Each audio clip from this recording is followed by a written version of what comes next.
देखिए, मैं एक बात बोलूंगा, ये बिल किन के लिए, मोदी सरकार ने बिल किन के लिए लाया है? किसानों के लिए।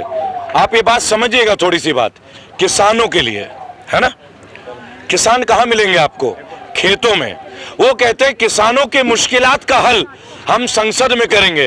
वो भूल गए कि किसान हल खेतों में चलाते हैं, उनका हल संसद में चलता है और हमारा हल खेतों में चलता है। ये खेतों की बात है, खेती की बात है, किसान की बात है। 550 लोग भला क्या हमारे लिए बना सकते हैं? एक काम कीजिए, अपने 20 मंत्री चुन लीजिए, 20 मंत्री 50 ले लीजिए और आ जाइए केवल 10 किसानों में। मैं बंगाल से बुला लेता हूं, हरियाणा से बुला लेता हूं। आप जिनको बोलेंगे, जो भी घर में जो भी हो ना, लेडीज हो जेंट्स हो, किसान सब हैं जो खेतों में काम करते हैं, उनके 50 लोग, इनके 10 लोग। आपको अभी पता चल जाएगा कि ये बिल नहीं है, ये किसानों के हत्या करने का बिल है। देखिए, नमस्कार, मैं सना चौधरी और आप देख रहे हैं एशियन न्यूज।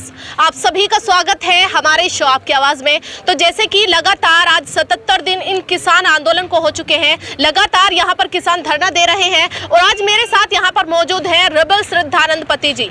तो देखिए, इनसे बात करते हैं किसानों की, इनसे जानेंगे कि ये जो किसान यहाँ पर आंदोलन कर रहे हैं ये किस हद तक ठीक है और ये जो 3 काले कानून जो पास किए गए हैं इसमें क्या खामियां हैं। जी, आपका स्वागत है हमारे शो आपकी आवाज में। जय हिंद, जय भारत। मैं रेबल श्रद्धानंद पति और एशियन न्यूज से मैं पहले भी परिचित हूँ क्योंकि अफसर अली मेरे बहुत अच्छे मित्र हैं। और आंदोलन का सही और गलत आकलन मैं नहीं बोलूँगा, बस एक बात बोलूँगा कि आंदोलन हमारा हक है। कुछ बुरा होता है तो हम आंदोलन करते हैं। अरे विश्व का इतिहास है, केवल भारत का नहीं। आप देखिए, साउथ अफ्रीका में 27 साल का आंदोलन चला था। नेल्सन मंडेला जेल में थे, तब जाकर वो साउथ अफ्रीका के प्रथम राष्ट्रपति बने थे, लेकिन उस विचारधारा की जीत हुई थी। आज ये किसान बिल नहीं है बहन जी, ये किसानों के हत्याओं का बिल है। मुझे ये बताएं कि आप रिकॉर्डिंग कर रहे हैं या लाइव कर रहे हैं? पहले ये बता दें। रिकॉर्डिंग कर रहे हैं। ये किसान बिल से संबंधित है, इसीलिए मैंने आपसे पूछा ये किसान बिल से कैसे संबंधित है, वो मैं आपको समझाता हूँ। अभी आप रिकॉर्डिंग कर रहे हैं, लाइव नहीं कर पा रहे हैं, उसका एकमात्र कारण है क्योंकि इंटरनेट जो है सरकारी यहाँ उपलब्ध नहीं है। एक्चुअली पूरे भारत में उपलब्ध नहीं है। BSNL आज खत्म है, ऑलमोस्ट गायब होने वाला है। लेकिन जियो है, एयरटेल है, जो कि निजीकरण है। ये जब चाहे बंद कर सकते हैं, जब चाहे ऑन कर सकते हैं, ऑफ कर सकते हैं। अब उम्मीद लगाइए कि अगर हमारी खेती, हमारी फसलें, हमारी सब्जी, हमारे फल, हमारे वृक्ष, हमारे पौधे, अगर ये एक बार निजीकरण के शिकार हो जाएं, अंबानी जी के या अदानी जी के या किसी भी और जी के अंडर में आ जाएं, FDI में आ जाएं, और उसके बाद बहन जी आपको अगर लगे कि मुझे गोभी और आलू की सब्जी बनानी है और अडानी जी को लगे कि नहीं मैं 7 दिन तक गोभी नहीं बेचूंगा, गोभी मैं ऑस्ट्रेलिया भेजूंगा, तो आप कैसे बना पाएंगे आलू गोभी की सब्जी? वो इंटरनेट और वो सब्जी दोनों ही निजीकरण के सताए हुए हैं। हम इंटरनेट को तो नहीं सुधार पाए, लेकिन हम किसान बिल को सुधार के दिखा देंगे। जैसे कि आपने कहा कि आंदोलन करना हमारा हक है, ये बात तो मोदी जी ने भी कही है कि आंदोलन करना आपका हक है, आंदोलन करिए। लेकिन यहाँ पे जैसे कि देखिए, बुजुर्ग यहाँ पर बैठे हुए हैं, इतनी ठंड में यहाँ पर बुजुर्ग बैठे हुए हैं, तो मोदी जी ने दया जताते हुए कहा है कि बुजुर्गों को घर भेज दीजिए। देखिए, मैं एक बात आपसे कहना चाहूंगा कि मैंने मोदी जी की एक बात मान ली, उन्हें बुजुर्गों की चिंता है। ये बात मुझे जान के सुन के बहुत अच्छा लगा कि उन्हें बुजुर्गों की चिंता है। लेकिन मैं एक बात कहना चाहूंगा कि मोदी जी नौजवान है क्या? मैडम, मोदी जी नौजवान है क्या? बालों में एक भी बाल काला नहीं है, पूरा सफेद है। क्या वो नौजवान है? मोदी जी, मैंने आपकी बात को गहराई से लिया। आपको किसान आंदोलन में बुजुर्गों की चिंता है ना, कसम खुदा कि मुझे आपकी बहुत चिंता है।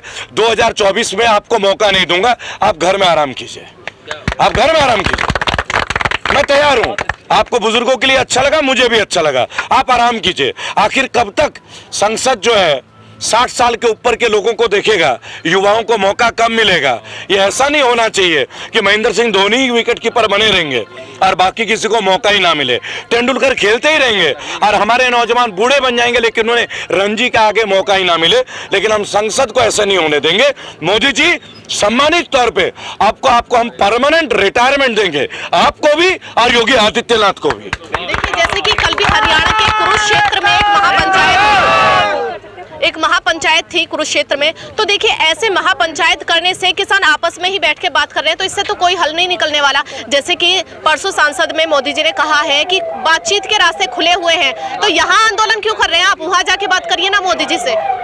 देखिए, मैं एक बात बोलूंगा, ये बिल किन के लिए, मोदी सरकार ने बिल किन के लिए लाया है? किसानों के लिए।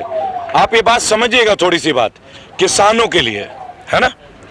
किसान कहाँ मिलेंगे आपको? खेतों में। वो कहते हैं किसानों के मुश्किलात का हल हम संसद में करेंगे।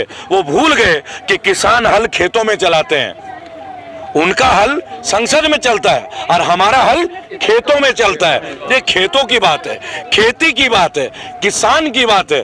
550 लोग भला क्या हमारे लिए बना सकते हैं? एक काम कीजिए, अपने 20 मंत्री चुन लीजिए, 20 मंत्री 50 ले लीजिए और आ जाइए केवल 10 किसानों में। मैं बंगाल से बुला लेता हूं, हरियाणा से बुला लेता हूं। आप जिनको बोलेंगे, जो भी घर में जो भी हो ना, लेडीज हो जेंट्स हो, किसान सब हैं जो खेतों में काम करते हैं, उनके 50 लोग, इनके 10 लोग। आपको अभी पता चल जाएगा कि ये बिल नहीं है, ये किसानों के हत्या करने का बिल है। देखिए, जैसे कि आपने कहा कि ये किसानों का आंदोलन है, तो जैसे कि हेमा मालिनी जो कि एक अभिनेत्री है, वो भी तो एक किसान है, वो आपके लिए कोई आवाज क्यों नहीं उठा रही? देखिए, हेमा मालिनी जी सबसे उच्च कोटि के किसान है।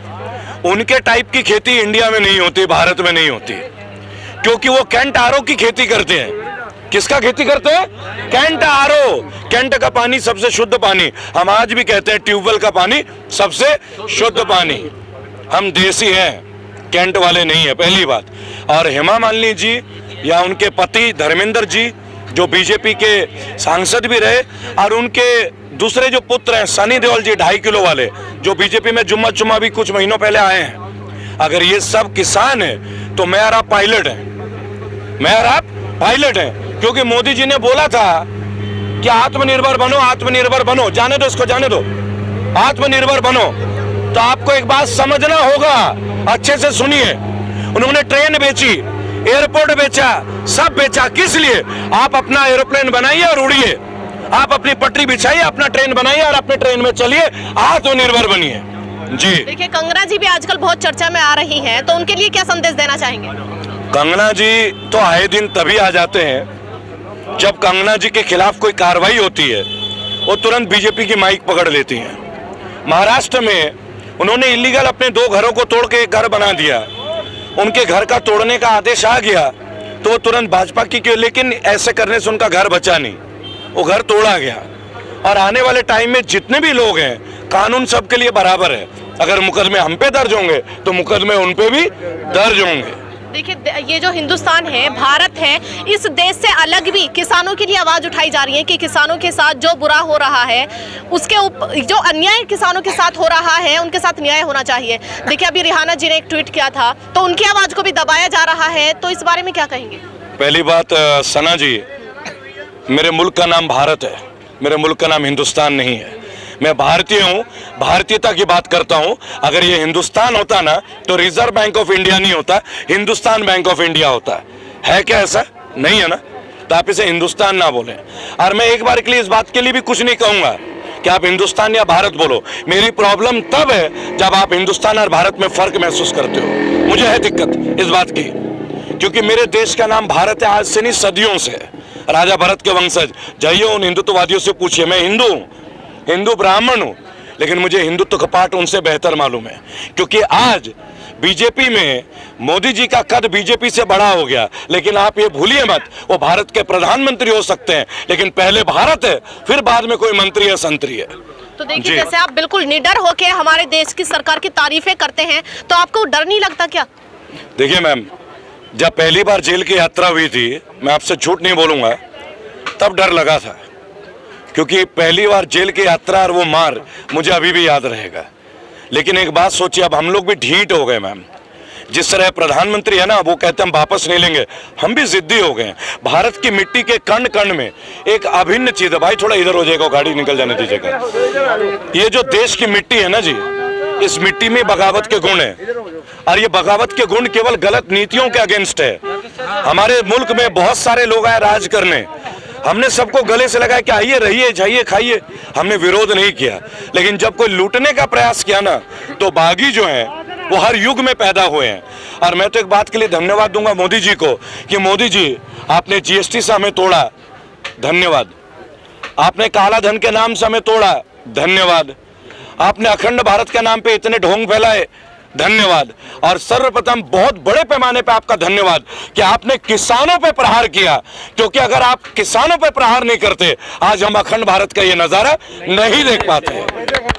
तो देखिए, जैसे कि आपने रिबल जी का गुस्सा यहाँ पर देखा है सरकार के खिलाफ, बहुत से किसानों की आवाज आपने सुनी है एशियन न्यूज के माध्यम से।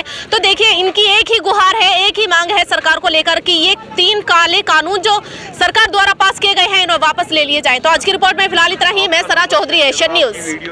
अपने क्षेत्र की पल पल की खबर पाने के लिए एशियन न्यूज चैनल को लाइक करें, कमेंट करें, शेयर करें और सब्सक्राइब करना ना भूलें।